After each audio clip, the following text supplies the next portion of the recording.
ফজরের 2 রাকাত সুন্নাত এ পুরো দুনিয়া আর দুনিয়াতে যা কিছু আছে সব কিছুর চাইতে উত্তম।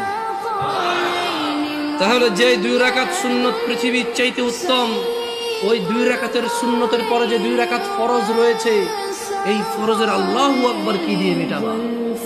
এই ফরজের সামি আল্লাহু লিমান হামিদা কি দিয়ে মিটাবা? কত টাকার মালিক হয়েছে তুমি নামাজের কাফারা দিবা?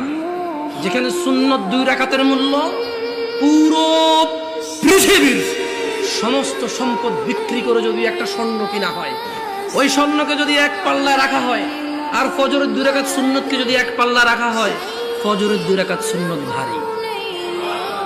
ওই সুন্নত এত ভারী হলে ওই ফজরের নামাজের ফরজ যেটা তুমি ঘুমের মধ্যে কাটিয়ে দাও, ওই 2 রাকাত ফরজের আল্লাহু আকবার, সামি আল্লাহু লিমান হামিদা, আত-তাহিয়াতু সুবহান রাব্বিয়াল আযীম, সুবহান রাব্বিয়াল আলা কি দিয়ে কিনবা তুমি?